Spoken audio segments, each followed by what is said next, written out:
"I can withstand Krons's anger," declared Thordrauger, his voice unwavering. "He must raise his axe higher than he did at Helgerega if he hopes to intimidate me." Krons heard every word that Thordrauger spoke, but paid him no attention until he finished.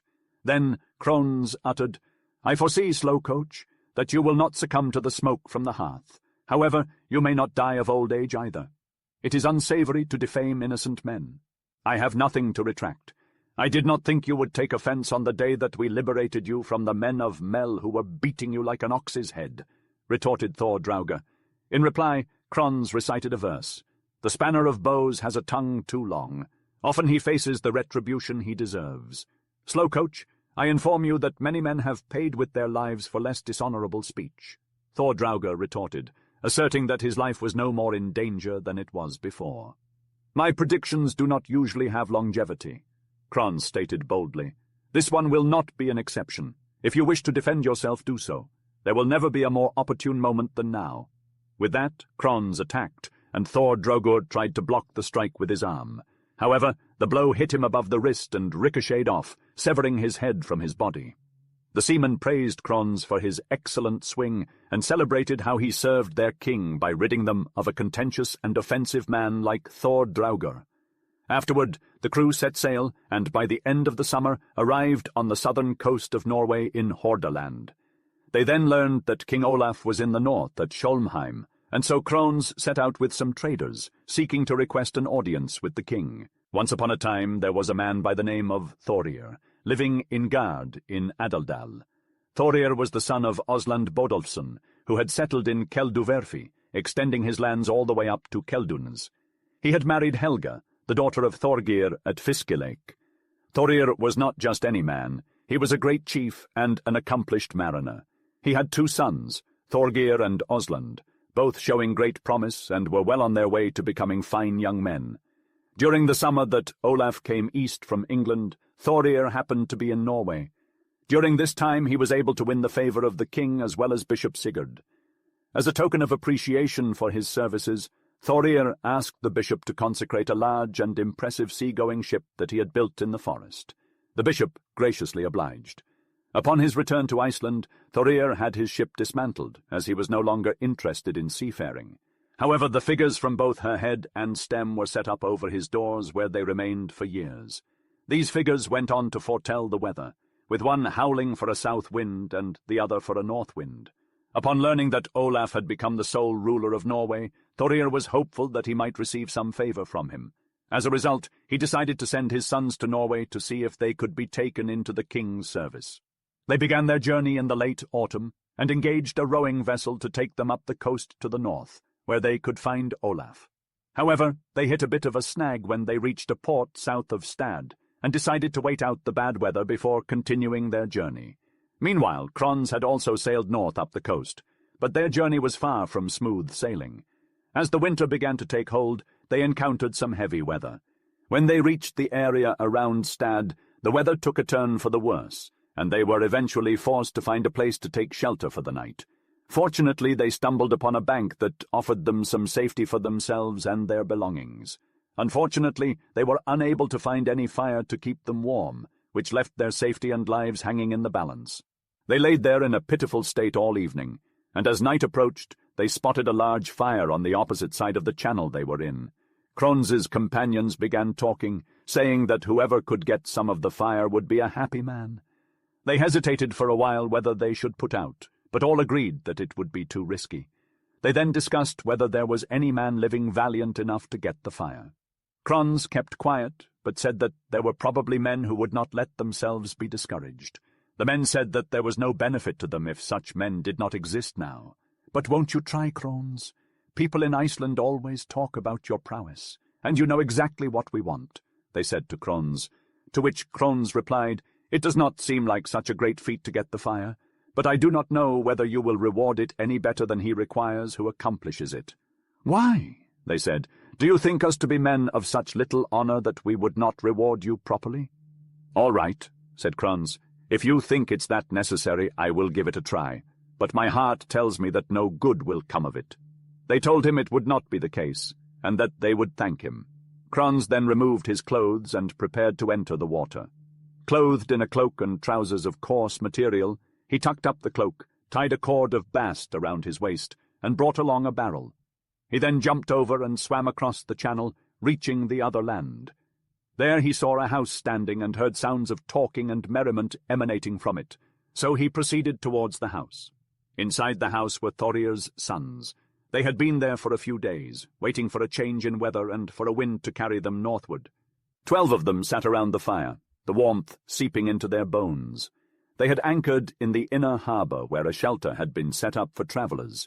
They had brought in straw and piled it high, creating a roaring blaze that illuminated their grinning faces. As they passed the drinking horn, Kron's rushed into the shelter, his cloak frosted from his landing. He appeared to be a troll, and the group was momentarily stunned, thinking him a fiend. They lashed out, striking Kron's with anything they could grab, and the room exploded into chaos. Kron's pushed them back, shoving them with all his might. Some of them struck him with firebrands, and the flames spread throughout the shelter. Kron's battled his way out of the building, carrying the fire with him. He was a sight to behold, his companions in awe of his skill and daring. They knew there was no one like him. Night passed, and they were content now that they had fire. The next morning the weather was perfect. They all rose early and made preparations to set sail. It was suggested that they investigate the burning shelter, so they cast off and made their way across the channel. When they arrived, they found nothing but a heap of ashes and bones. It was clear that the shelter and the men within it had burned. They questioned whether Kron's had been responsible and declared his actions abominable. Kron's revealed that he had been ill-rewarded for obtaining the fire for them. He claimed it was thankless work to assist such miserable beings. His actions caused many problems, as wherever they went, traders spread rumors that Kron's had burned the men in the shelter. As word spread that the victims were the sons of Thorir of Gad and their followers, the traders refused to allow Kron's on their vessels any longer. They drove him away, and Kron's was left to his own devices. He was despised to such a degree that few were willing to lend a hand. His situation seemed utterly hopeless, and he was determined to do whatever it took to confront the king. With that in mind, he travelled up north to Sholmheim, where the king resided, and learned that word of his misfortune had already spread before he had even arrived. Many had been quick to spread lies about him. Kron's had to bide his time for several days in the town before getting the chance to finally present his case to the king. One day the king was in court when Kron's came before him and bowed humbly. The king looked at Kron's and asked, "Are you Kron's the Strong?" Kron's replied, "That is what they call me, your majesty. I have come here seeking justice, to clear my name of the false accusations made against me."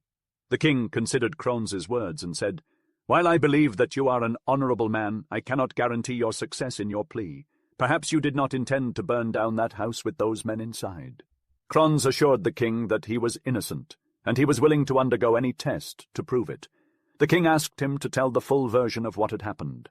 Kron's recounted the events exactly as they had occurred and claimed he did not intend harm upon the men. He also declared that they were still alive when he left the house carrying the fire. He was willing to do whatever was required to prove his innocence. King Olaf declared, "If fate determines it, you shall bear iron." Kron's accepted this with gratitude and began fasting for the ordeal. On the day of the ceremony, the king, along with the bishop and many curious onlookers, went to the church. Kron's was led in, and as he walked down the aisle, people whispered about his impressive physique. Suddenly a loud voice rang out from a young, unsightly boy. The boy cried, "This land of alleged Christians allows evil-doers, robbers, and thieves to go unpunished. It is unrighteous that a man convicted of burning innocent men in their homes is allowed to undergo purgation." No one said a word in reaction to the boy's outburst. The king spoke up and said, "I have considered Kron's plea and have faith that the test will reveal whether or not he is guilty. We must allow him this opportunity, and may justice prevail." He approached Kron's with a pointed finger, making grotesque faces and spewing insults, including calling him the son of a sea witch. Kron's, unable to contain his anger, raised his hand and delivered a swift blow to the heckler's ear, causing him to fall unconscious. Many believed the mischievous boy was a demon sent to destroy Kron's. The commotion in the church drew the attention of King Olaf, who arrived to investigate the disturbance. Looking upon Kron's with disappointment, he declared that the ordeal could not proceed due to Kron's ill fortune. Kron's pleaded with the king to show mercy, citing the honor of his family and offering his services. The king acknowledged Krons's strength and courage, but refused to keep a man with such persistent bad luck in his service. Kron sought to clear his name of the accusation of burning, but in his impatience he had ruined his chance at purgation. The king admonished him for his impulsiveness, saying that such rashness inevitably leads to ruin. With no further prospects in the town, Krons journeyed southward to find his brother in Tunsberg.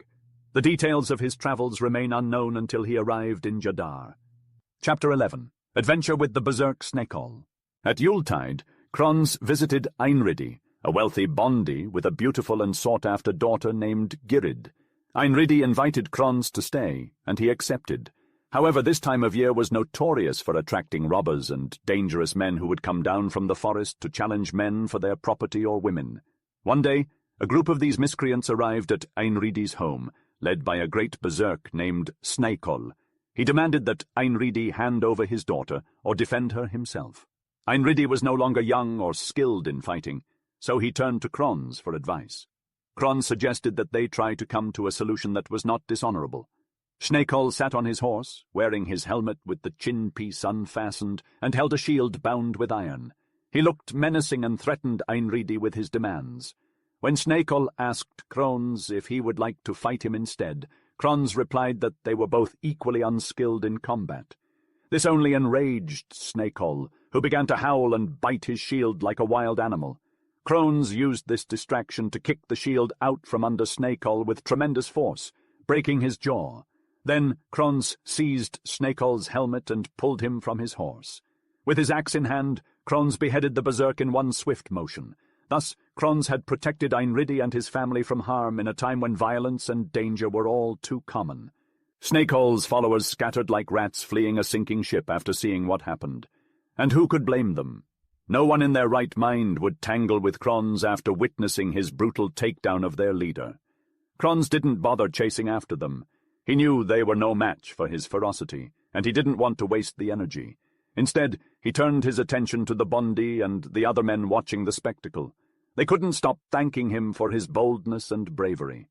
Krons couldn't help feeling a sense of pride and satisfaction. After all, he was a force to be reckoned with. As a token of appreciation, the bondi welcomed Krons to stay for Yule, and boy was he taken care of. The food and drink flowed like a river, and Krons enjoyed every minute of it. When it was time for him to leave, the bondi dismissed him handsomely. Krons had made quite the impression indeed, but he wasn't done yet. Krons had one more stop to make. He headed east to Tunsberg to visit his brother Thorstein. Thorstein greeted him with open arms and couldn't wait to hear about his brother's latest adventures. Krons obliged and recounted how he had put down Snækoll like a rabid dog. And as if that wasn't enough, Krons had even composed a verse about it. He recited it proudly, relishing in the poetic depiction of his victory. The warrior's shield by my foot propelled in conflict came with Snækoll's mouth. His nether jaw hung down on his chest, wide gaped his mouth from the iron ring. Thorstein complimented him, but couldn't help but point out the risk of such a dangerous lifestyle. Krons simply shrugged it off. Men would always talk about the deeds that were done, and Krons planned to keep making history. Krons lingered with Thorstein throughout the wintry months, and well into the blooming of spring. One morn, while the two were nestled in their sleeping quarters, Krons reached out his arm from beneath the blankets, which caught Thorstein's eye upon first waking. Before long, Krons stirred as well, and Thorstein spoke up. "Kin, I was admiring your stout arms just now, and I cannot help but think they must deliver a severe blow to any who cross you. Never have I laid eyes on such magnificent arms as yours," Thorstein commented. "You should know that I wouldn't have accomplished my deeds if I weren't capable and powerful," Krons replied. "Nonetheless," countered Thorstein, "it would do you some good if your arms were a bit more slender and your fortunes brighter." Krons considered this for a moment before proposing, "You show me your arm, then." Thorstein obliged, revealing his tall and lanky build. Krons grinned and quipped, "Well, there's no need to study it too long, for all of your ribs are almost squished together. You carry a pair of tongs around with you, I see. You're scarcely stronger than a lady." "That may be true," Thorstein conceded, "but it shall be these very arms of mine, and none other, that shall avenge you one day, if need be. Who knows what tomorrow may bring?" Krons mused, "but I wouldn't count on it, my friend." Their exchange ended there. Springtime bloomed, and come summer, Krons embarked on a ship back to Iceland. The The brothers bid each other farewell with fondness, never to meet again. We must now return to the moment we left off. Thordraugur Not, upon learning of the passing of Thordraugur's slow coach, flew into a rage and expressed his wish for others to lay hands on a property that did not belong to them. Meanwhile, Averoy Longhair fell ill in the summer, and, sensing his own mortality, gathered his kin to bestow upon them his final wishes. He declared that Atli should inherit all of his property, knowing full well that the wicked would seek to unsettle his family. Averoy urged his kinsmen to rally to Atli's side and support him in any way they could. As for Kron's, Averoy's eldest son, the old man remained uncertain about his future, and felt that he would face more trouble than help. Lastly, Averoy placed his faith in Illugi, his youngest son, and believed that he would become a man of great deeds if he remained unscathed. After settling his affairs with his sons, Averoy's health began to fail rapidly. He passed away shortly after and was laid to rest at Dala, where he had once built a church. The mournful impact of his loss was felt far and wide. As for Atieli, he grew to become a prominent bondi and established a large household. He was a master of trade in household provisions, and, towards the end of summer, set out for Snæfellsnes to purchase some dried fish. Accompanied by his brother-in-law Gamli and another man, Grim, the son of Thorhall, they bought a substantial amount of fish and loaded them on 7 horses. They returned home by way of Haukadalskurd and the road that led to Ness. Thordraugur Not had received news that Atili and Grim had left home, just as Grimsholm and Thorgeir, the sons of Thorir of Skurd, were with him. Thordraugur was envious of Atli's popularity and prodded the 2 brothers to lie in ambush for him as he returned from Snæfellsnes. The brothers rode back to Skurd and awaited Atli's return with his cargo. From their home, they could see Atli's group passing by and made preparations to pursue them with their servants. As soon as Atli saw them, he ordered his horses to be unloaded. "Perhaps," he said, "they want to offer me compensation for my man whom Grimsholm killed last summer. We will not attack first, but if they start fighting us, we will defend ourselves." When the brothers reached them, they immediately got off their horses. Atli greeted them and inquired about their news, and if Grimsholm wished to offer any compensation for his servant. Grimsholm replied, "You men of Dala, you deserve more than just compensation for him with my goods. Thordraugur, whom Kron's killed, is worth a higher reparation than him." "I am not responsible for that," responded Atli, "nor are you the representative of Thordraugur."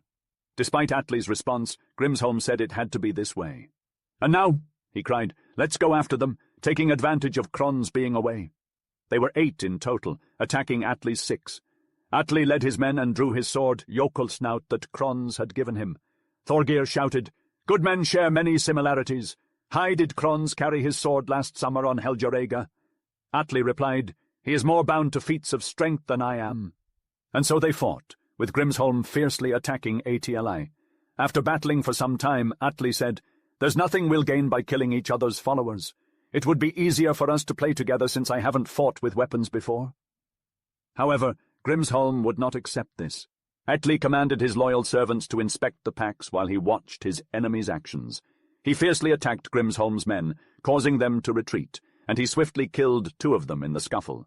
Atli then focused his attention on Grimsholm himself, delivering a blow so powerful that it sliced his shield below the handle and struck his leg just below the knee. With amazing speed, he dealt another blow that ended Grimsholm's life. Meanwhile, Thorhall's son Grim was clashing with Thorgeir in a lengthy battle of bravery. When Thorgeir saw his brother Grimsholm fall, he tried to escape, but Grim relentlessly pursued him until he stumbled and fell. Grim struck him between the shoulders with his axe, inflicting a deep wound. The 3 remaining followers were spared and tended to their wounds, helping reload the packs onto the horses before setting off home to report what had happened. Atieli remained at home with a powerful squad of guards that fall. Thordraugur Not was furious, but Atieli was too careful to be caught off guard. Grim stayed with Atieli that winter alongside his brother-in-law Gamli and Glum, Ospak's son from Air in Bitra. They had a strong contingent of soldiers established in Dala, and there was much rejoicing throughout the winter months. Chapter 12. The Thing. Thorbfron Not took on the task of bringing a lawsuit against Grim and Atieli following the tragic death of Thorir's sons. Thorbfron Not diligently prepared his case against Grim and Atieli, while they prepared their defense, claiming that the brothers had wrongfully attacked them and were therefore Ohelgir. The case was presented before the Hunavatenthing, and both parties appeared with strength. Ætili was heavily supported due to his many connections. However, friends of both parties came forward to resolve the issue, emphasizing that Ætili was a man of good standing and a peaceful disposition, though courageous when necessary. Thordraugr felt that the only honorable course was to agree to a reconciliation. Ætili made one crucial condition for the reconciliation, that neither he nor his party would face banishment from the district or the country. The parties then appointed arbitrators, Thorvald Asgeirsson on behalf of Ætili, and Solvi the Proud on behalf of Thordraugr. Solvi was a man of high status, known for his grandeur, yet sensible, making him the ideal choice for Thordraugr. The arbiters ruled that half of the penalties should be paid for Thorir's sons, with the other half remitted on account of their wrongful attack and intention to harm Ætili. The slaying of Atli's man at Helgeregga was to offset the two slain by Grim. Grim faced banishment from his district, and Ætili was to pay the penalties. Although Ætili accepted this decision, Thordraugr was unsatisfied, remarking that everything was not over yet if things went according to plan. Atli left the thing with gratitude, thanking Thorvald for his support. Grim, son of Thorhall, moved south to Borgarfjord, where he settled at Gilsbacki, earning a reputation as a well-respected bondi. Thordraugr Not, a hard man to please, had a stubborn and lazy servant named Ali. Thordraugr warned Ali that he needed to work harder, or there would be consequences. Ali did not take kindly to Thordraugr's words and became abusive. In response, Thordraugr took matters into his own hands and handled Ali roughly. Ali could not tolerate this and fled to Midfjord, stopping only after reaching Dala. There, Ali met Ætli and explained his situation. Ætli questioned him, asking if he was not Thordraugr's servant. Ali replied that he left Thordraugr because they did not get along, and because he did not like the way Thordraugr treated his servants. Ætli had more than enough servants, and initially refused to take Ali in. However, he saw the determination in Ali's eyes, and allowed him to stay and work with his men. Ali worked hard, showing his true worth, and Atli was pleased with his performance. Thordraugr heard of Ali's whereabouts and rode with two others to Dala to confront Ætili. Thordraugr accused Ætili of provoking him to attack and demanded the return of his workmen. Ætili responded by stating that he was not sure if Ali belonged to Thordraugr's household and could not drive him away. Only time would tell if Ali would stay with Ætili or return to Thordraugr's service. Nonetheless, it was clear that Ali had found a place where he was valued for his hard work and grit, and that was a good start. Thordraugr spoke up, his voice carrying the weight of an ultimatum. "You must have your way now," he declared, "but I claim the man and protest against his working for you. I shall come again, and it is not certain that we shall then part any better friends than we are now." Ætli stood his ground, determined not to be bullied. "I shall stay at home and abide whatever comes to hand," he replied. Thordraugr left, but the tension did not abate. That evening, when the workmen returned, Ætli relayed the conversation and announced that he would not be intimidated into firing their colleague. Ali, however, was certain that he would suffer the consequences of this stance. "True is the ancient saying, 'The overpraised are the worst deceivers,'" he began, his tone accusing. "I did not think that you would have turned me off now after I had worked here till I broke in the summer. I thought that you would have given me protection. Such is your way, however, you play the beneficent. Now I shall be beaten before your very eyes if you refuse to stand by me." Ætili wavered, uncertain of his course of action. It was only after Ali had made his case that he relented and decided to keep him on. Days passed, and the hay harvest began. One afternoon a figure rode up to the house, a helmet on his head, a sword at his side, and a spear in his hand. It was Thordraugr, back again to press his point. The weather was unforgiving, and most of Atli's men were away on other duties. The tension was palpable as Thordraugr knocked on the door, then disappeared behind the house. The people inside, hearing the knock, sent a woman to investigate. She came back reporting nothing untoward, but as she spoke, Thordraugr delivered a resounding blow to the door. Ætli hesitated, unsure of what to do. "He wants to see me," he mused. "Perhaps he has some business with me, for he seems very pressing." He stepped towards the outer door, but as he opened it, the torrential rain hit him like a wall. He hesitated for a moment, his hand holding the door still while he looked outside, searching for any sign of life. And then, just as he was about to shut the door and retreat back inside, he saw movement out of the corner of his eye. Turning quickly, he saw Thordraugur sidling up to the front of his door, his hands wrapped around the spear that was pointed straight at him. In one swift motion, the spear had plunged into Atli's middle, piercing him through. Through gritted teeth, Atli managed a single phrase. They use broad spear blades nowadays. His body went limp, and he fell forward onto the threshold, dead on impact. The women who were inside quickly rushed out to see what had happened, and once they realized the severity of the situation, they began to weep and wail in mourning. Meanwhile, Thordraugur had already mounted his horse and was proclaiming his slaying as he rode off into the distance. Asdis, the mistress of the house, quickly sent for men to come and take care of Atli's body. He was laid out and buried beside his father, a man who was wise and beloved by all who knew him. No blood money was paid for Atli's death, nor was any demanded. Instead, his representative was Kron's, should he ever return to Iceland. Throughout the summer, people quietly mourned the loss of Atli. Thordraugur gained no credit for his deed and remained quietly at home, the memory of his actions hanging over him like a dark cloud. During that summer, before the assembly known as the Thing, a ship arrived in Gassar bearing news of Kron's and his burning of a house.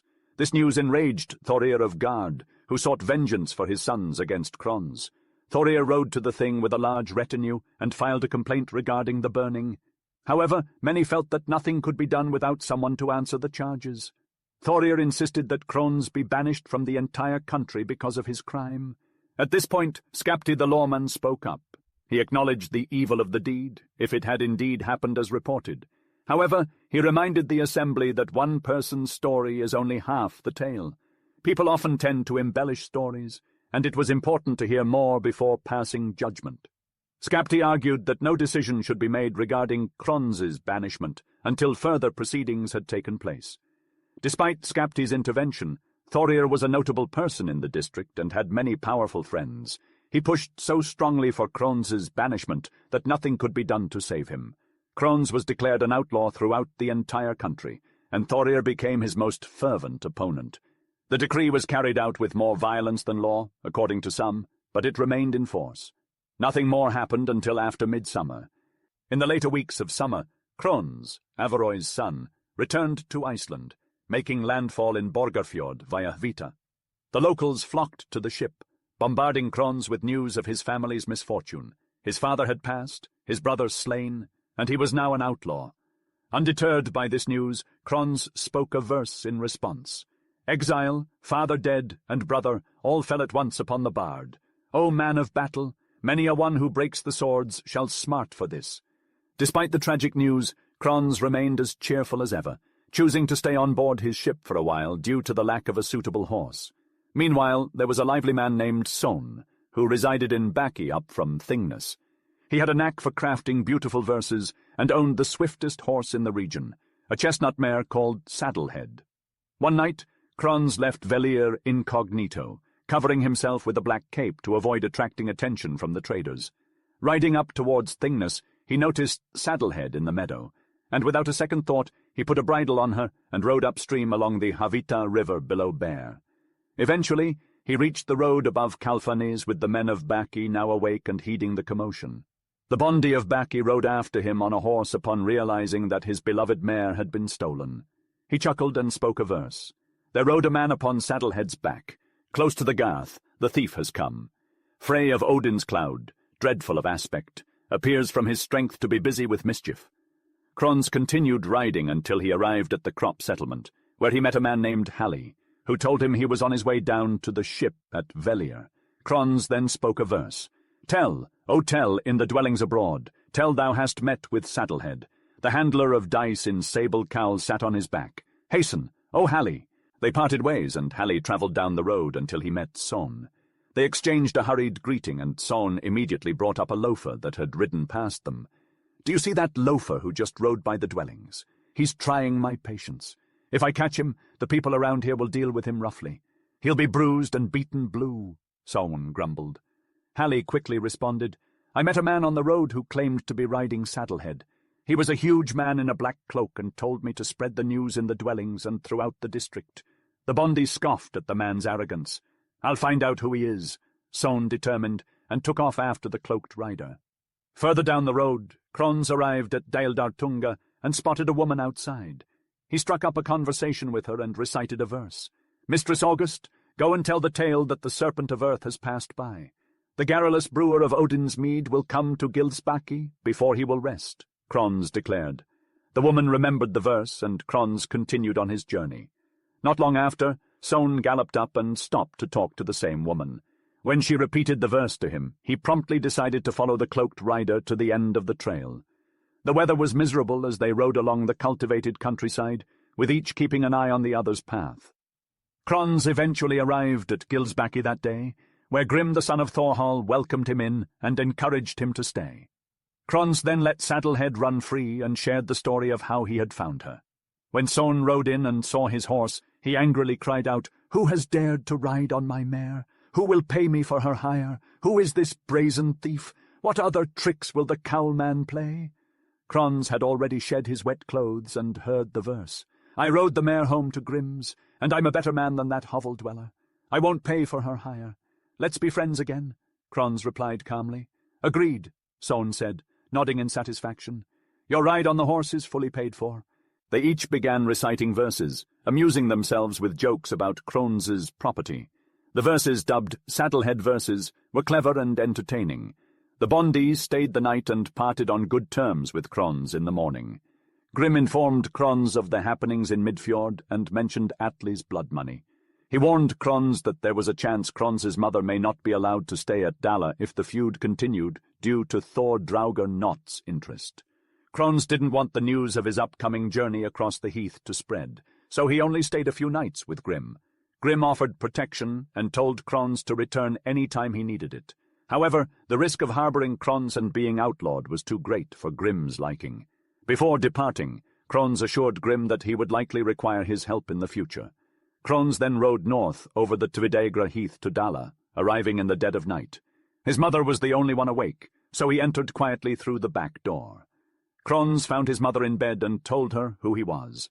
She was relieved to see him, but sighed heavily as she recounted the loss of her other sons. Krons acknowledged that his situation was dire, but expressed hope that he could still avenge Atli's death. He also recognized that his reputation may discourage others from confronting him. He stayed with his mother for a while, gathering information on the district's activities without anyone realizing his presence. It was through this that Krons discovered Thor Draugr Knott was home with minimal support after the hay harvest. On a beautiful day, Krons rode towards the west, crossing the ridge towards Throdstad. The sun was high in the sky, and he arrived at noon, knocking at the door. A group of women appeared, surprised by his sudden presence. They inquired about his purpose, and he asked for Thor Draugr. The women informed him that he was out in the fields, binding hay with his young son Anar. As Krons heard this, he bid the women farewell and rode north on the road to Reykir. Upon arrival, there was marshland stretching away from the ridge, surrounded by vast grassland where Thor Draugr had made a bunch of hay, and it was just dry.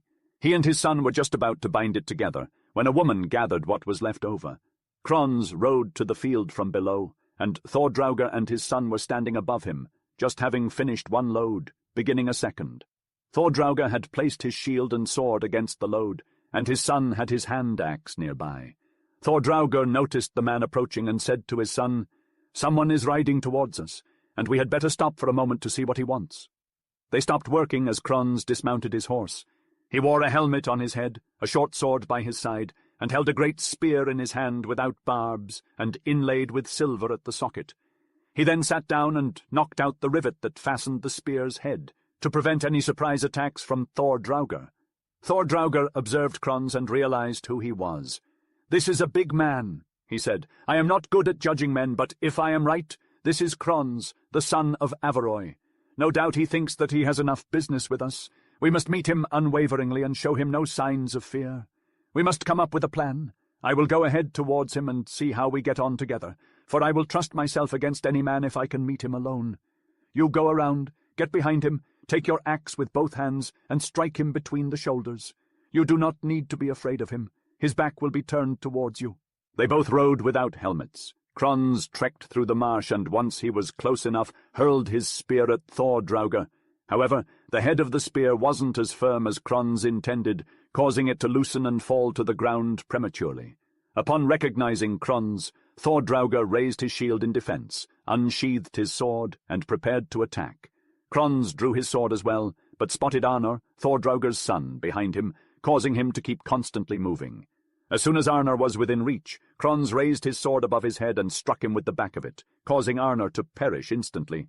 In response, Thordraugur charged at Krons with his sword, but Krons blocked the strike using the buckler in his left hand, and then delivered a blow that split Thordraugur's shield in two and entered his head, reaching his brain. Thordraugur fell to the ground dead. Krons didn't inflict any further wounds on him and began to search for the spearhead, but was unsuccessful. He mounted his horse and returned to Reykir to proclaim his victory. The woman who witnessed the whole scene in the field ran home frightened, informing the villagers that Thordraugur and his son were slain. This news came as a shock to the villagers because no one was aware of Krons's presence. They immediately dispatched a group of men to transport the bodies to the church. The responsibility of avenging the murder now fell to Thorod Drapustuf, who promptly called forth his men. Upon returning home, Krons told his mother Dala everything that happened. She was immensely proud of him, expressing that he had demonstrated his noble kinship to the Venstal race. However, she cautioned him that this act of violence could lead to his eventual banishment, since Thordraugur's kin would be seeking vengeance. Krons then recited a verse. Atli's death was unatoned. Fully now the debt is paid. Asdis agreed with his statement, but remained unsure of what advice to give him. Krons declared his intention to visit his loved ones residing in the Western Territories. He assured his mother that she need not worry about him causing any strife. With warm goodbyes, he set off on his journey. His first destination was Melar in Hrutafjord, where he shared his incredible tale of adventure with his brother-in-law, Gamli. After hearing about the conflict with Thordraugur, Gamli urgently advised Krons to depart from Hrutafjord, especially while Thordraugur's kin and their flock were still away. Gamli promised to offer all possible assistance in Krons's pursuit of justice for Atli's demise. Krons heeded this counsel and continued his voyage to the west, travelling across Laxardal Heath without a break until he arrived at Ljarskogar. He stayed there for the autumn season, spending quality time with his friend Thorstein Kjalarnes. Thorod Drapustuf went to Reykir to investigate who had killed Thordraugur and his son. People there told him that Krons had bragged about committing the murders. Realizing what had happened, Thorod then went to Dala to try and find Krons. Many people were there, and he asked Asdis if Krons was around. She replied that he was gone, and she didn't know where he was. Asdis also said that Krons wouldn't hide if he were at home. As they rode back, it seemed as if there was nothing they could do about the murders. As for the spear that Krons had lost, it wasn't found until much later, during the days of Sturla the Lawman. It was discovered in the marsh where Thordraugur had fallen, thereby providing proof that he was killed in that location and not in Midfitjar, as had previously been claimed.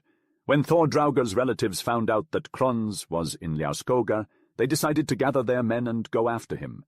Gamli heard about their plans at Melar and warned both Thorstein and Krons. Thorstein advised Krons to seek protection from Snorri the Godi at Tunga, with whom Krons was on good terms. If that didn't work, then he should go to Thorgils, the son of Ari in Reykjahola, as he was likely to grant him asylum. Krons took Thorstein's advice and went to Tunga to seek refuge with Snorri. However, Snorri was hesitant to help an outlaw unless it was absolutely necessary. Krons explained that Thorstein had always been kind to him, but he needed more help than just him alone.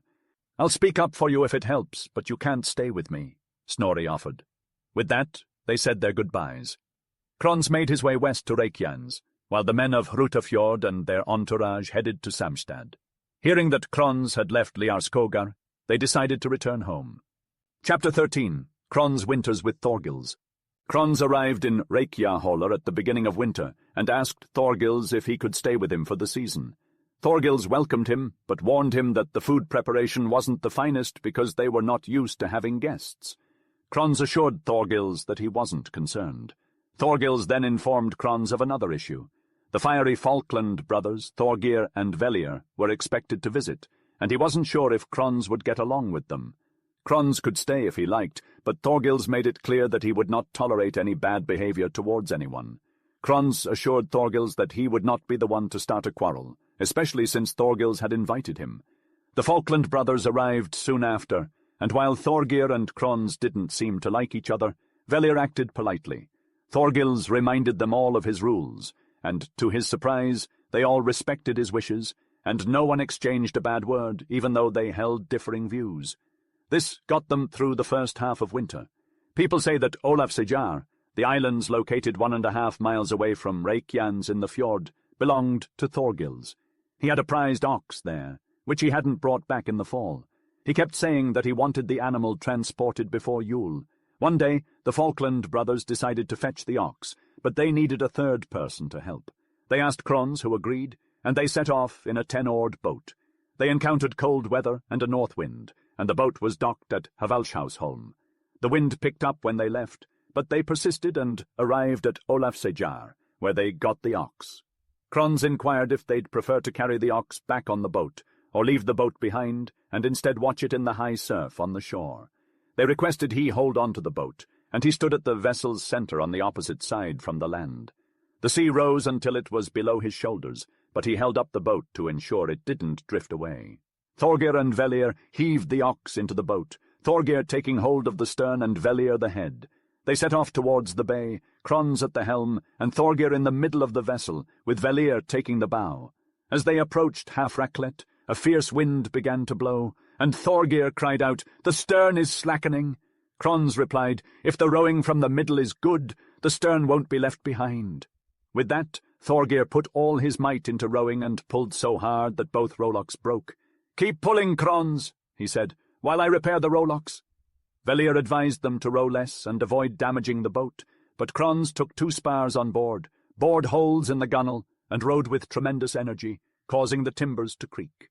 Despite the freezing water, the boat held up well, and they finally made it to Havalshausholm.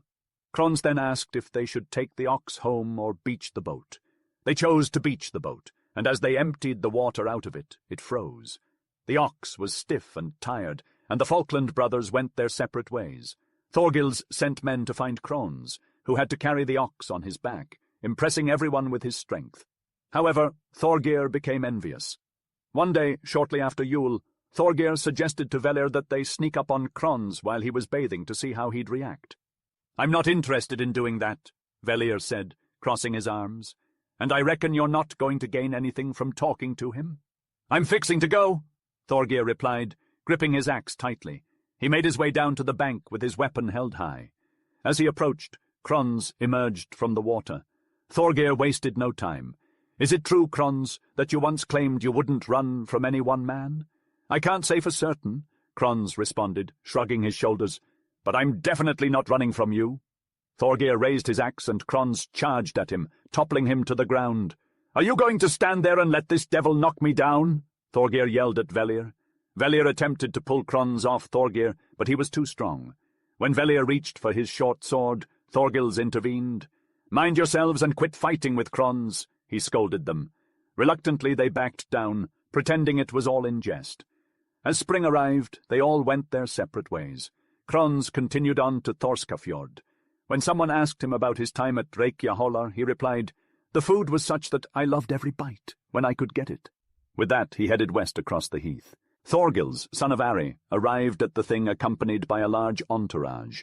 The gathering was attended by magnates from various parts of the country, and he quickly met with Skapti the lawman, with whom he engaged in conversation. Skapti grilled him, asking if it was true that Thorgils had entertained 3 of the most unruly men in the land during the winter season, all of them being outlaws. Thorgils confirmed the truth of Skapti's inquiry, stating that he had managed to maintain order so effectively that none of the men managed to harm each other. Skapti, impressed with Thorgils's authority, probed further, questioning him about the character of the men. He asked Thorgils who among them was the bravest, to which Thorgils replied that they were all entirely valiant. However, he noted that 2 of the men displayed moments of fear, with Vellir being quite religious and pious, and Krons being afraid of the dark. Thorgils described Krons as someone who would not venture out after nightfall if he could help it. Thorgeir, on the other hand, was a kinsman of Thorgils, and he did not seem to have any fear in him. The conversation ended there, but at the thing, Thorod Drapustuf complained about the killing of Thordraugur Not, as he had failed to get justice at the Hunavatten thing due to the influence of Atli's relatives. He felt that his case would be prosecuted more effectively this time around. Atli's supporters sought Skapti's counsel, and he opined that their defense was good, but that full blood money would need to be paid for Atli. The case was brought before the judges, with the majority opinion stating that Atli's killing had been set off by that of Thordraugur. Skapti became curious and went to the judges to ask them on what grounds they had rested their decision. They replied that the two slain bondis were of equal rank. Skapti then asked them which event had taken place first, the outlawing of Kron's or Atli's death. They counted the days and realized that there was a week's gap between the two events, with Kron's being outlawed at the All-Thing and Atli being killed just after it. "That's what I thought," said Skapti. "You've overlooked the facts. You've involved a man who was already an outlaw, a man who was prohibited from appearing as either plaintiff or defendant. I maintain that Kron's has no standing in this case, and that it must be brought by the deceased's nearest of kin at law." Thorod Drapustuf demanded, "Then who will answer for the slaying of my brother, Thordraugur?" "Deal with that matter yourself," Skapti retorted. "Kron's kinsmen aren't responsible for his actions unless his sentence is lifted." When Thorvald, Asgir's son, learned of Kron's disallowed status in court, he searched for Atli's nearest of kin. He found Osland, Gamli's son, from Melar and Ospak, Glum's son, from Air in Bitra.